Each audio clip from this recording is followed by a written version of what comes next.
Mari kita mulai pelajaran hari ini. Pada kesempatan kali ini, saya akan mengajak kalian mempelajari tentang objek IPA dan pengamatannya. Pengukuran merupakan bagian dari tahapan pengamatan. Sekarang, jika kalian disuruh untuk melakukan pengamatan terhadap sebuah pohon, data apa sajakah yang bisa kalian peroleh? Tentu saja yang mudah dideteksi dengan panca indera kita adalah apa warna daunnya, berapa tinggi pohonnya, berapa lebar daunnya, berapa diameter pohonnya, dan bagaimana tekstur pohonnya, dan mungkin masih banyak lagi yang lainnya.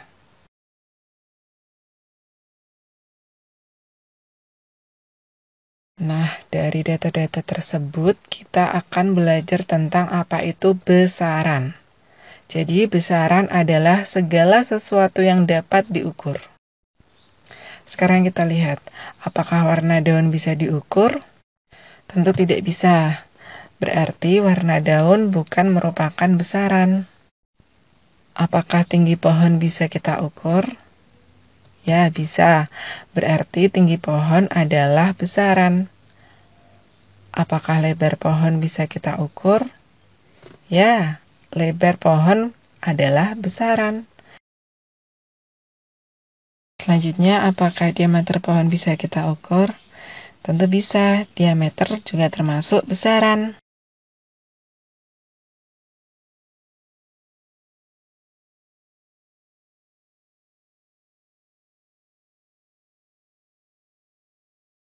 Yang terakhir, apakah tekstur pohon bisa diukur? Tidak bisa ya, maka tekstur pohon bukan merupakan besaran. Mengukur adalah kegiatan membandingkan suatu besaran yang diukur dengan besaran jenis yang dipakai sebagai satuan.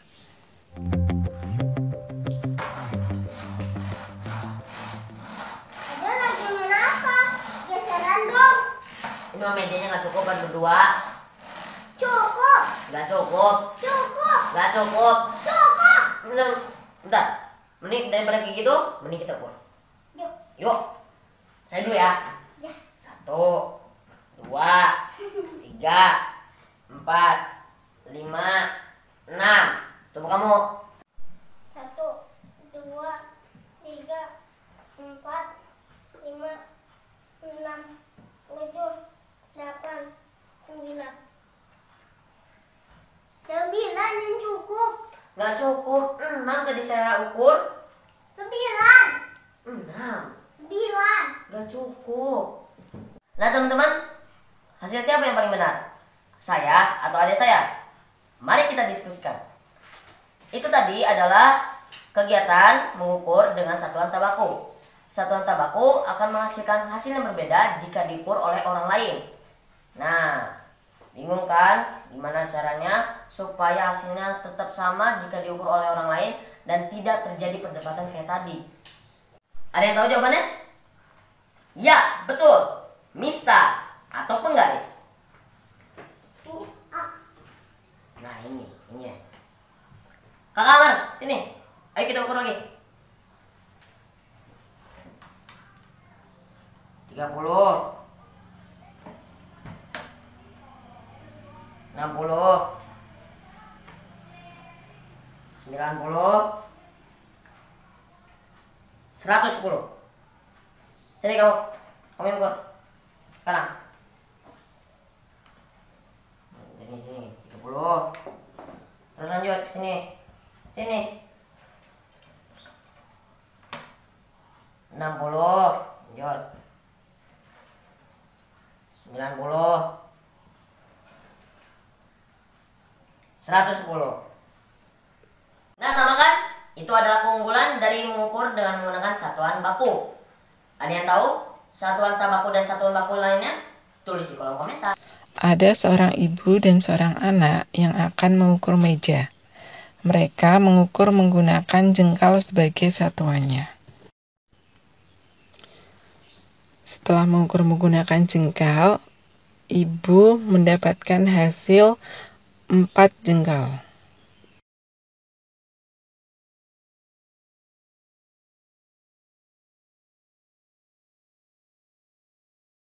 sedangkan anak mendapatkan hasil sebesar 5,5 jengkal. Selanjutnya, ibu dan anak mengukur meja sama-sama menggunakan penggaris. Ternyata didapatkan hasil yang sama, yaitu sebesar 60 cm. Jadi, mengukur panjang meja adalah membandingkan panjang meja dengan panjang jengkal dan panjang penggaris yang mempunyai satuan cm. Jadi, panjang merupakan besaran,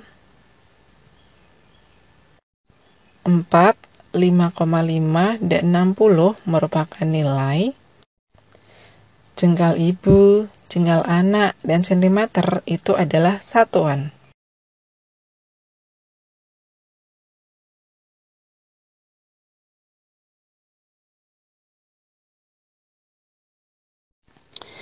Jika kita berbicara tentang satuan, ada yang dinamakan satuan baku dan satuan tidak baku.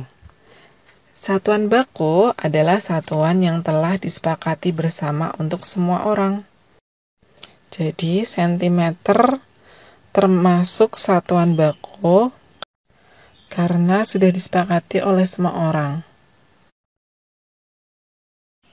Nah, sedangkan jengkal ibu dan jengkal anak itu merupakan satuan tidak baku.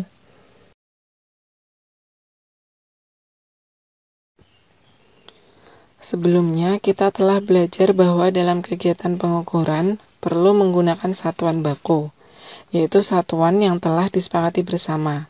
Nah, besaran yang satuannya telah didefinisikan itu disebut besaran pokok. Besaran pokok ada 7, yaitu panjang, massa, waktu, suhu, kuat arus listrik, jumlah zat, dan intensitas cahaya. Panjang satuannya meter, alat ukurnya penggaris, meteran, jangka sorong, dan mikrometer sekrup. Sedangkan massa satuannya adalah kilogram, alat ukurnya neraca.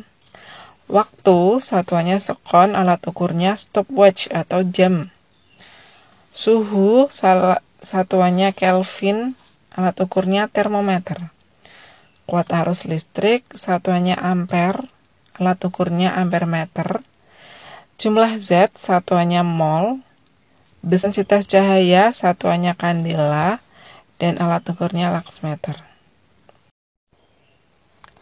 Selanjutnya saya akan mengulangi kembali materi tentang konversi. Konversi besaran pokok. Seperti biasa untuk mempermudah kita membuat dahulu tangga bantuan. Saya di sini menggunakan kilometer, hektometer, dekameter, meter, desimeter, sentimeter, milimeter untuk contohnya.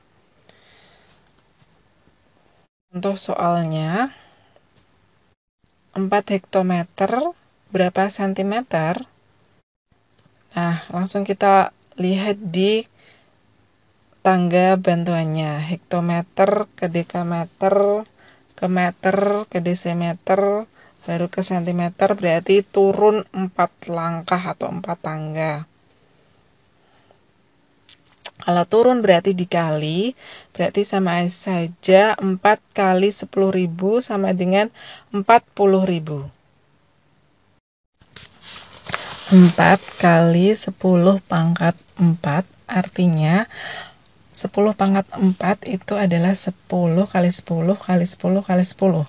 Berarti sama saja dengan 4 kali 10.000. Sama juga dengan 40.000. Untuk contoh yang kedua adalah 25 cm berapa meter? Berarti naik sentimeter ke meter berarti naik 2 tangga. Kalau naik berarti sama aja dibagi. Berarti 25 dibagi 100 sama dengan 0,25. Atau bisa 25 kali 10 pangkat minus 2. Minus 2 artinya sama saja dengan 25 dibagi 10 pangkat 2. 10 pangkat 2 sama dengan 100. Berarti sama saja dengan 25 dibagi 100. Jadi sama ya.